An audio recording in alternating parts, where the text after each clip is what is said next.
My topic is all about types of organizational development intervention. So, may tatlong types yung intervention. Yung una is yung organizational, pangalawa productivity, and last yung strategy intervention. So, yung una ko pong i-discuss na top types ng intervention is yung organizational intervention.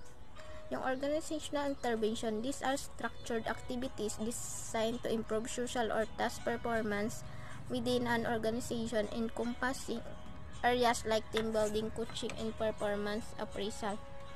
So, yung halimbawa ko po dito is yung sa isang kumpanya, patupad sila ng mga roles. Halimbawa, sa team building, di ba, pag nag-team building yung mga empleyado, nagko-connect na yung bawat isa sa kanila. So, para mas ma-enhance yung mga activity nila, mas nag-uusap sila doon, and then nag-connect na sila, mas na-improve pa nila pagdating sa loob ng organization.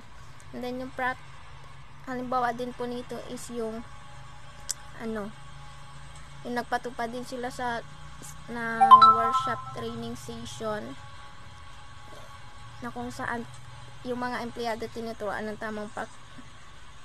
sila ng tamang way ng pakipag-usap sa kasama nila, kapwa nila empleyado. And then yung productivity intervention, this focus on enhancing efficiency and output, such as implementing new technologies, streamlining workflows, or providing target training. Yung halimbawa po nito is yung sa isang kumpanya, napansin ng HR na mas okay naman din yung kagamitan nila doon or yung mga software, pero mas gusto niya pa rin yun na palawakan, kaya nag-implement siya ng mga new technologies or yung streamlining workflows. Yung kumbaga yung streamlining na tinatawag, ito yung mga bagay na hindi na kailangan at tinatanggal na rin sa isang organization. Yun lang. And then yung last is yung strategy intervention. This involves changes to an organization overall direction and approach, including restructuring, market analysis, and developing new business mode. Kumbaga, yung example po dito is yung halimbawa yung target nila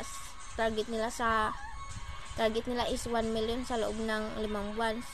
So, hindi nila yun ma-achieve, kaya mas mainam na palitan nila yun, pwede nilang palitan yun ng approach. So, mag-iisip sila ng way para mas ma-achieve nila yung 1 million na yun sa loob ng sa loob ng 5 buwan. So, mag-iisip sila ng way yung pwede naman nilang gamitin para mas pa yun is yung mga social media or kaya yung advertising. So, yun lang po. Thank you.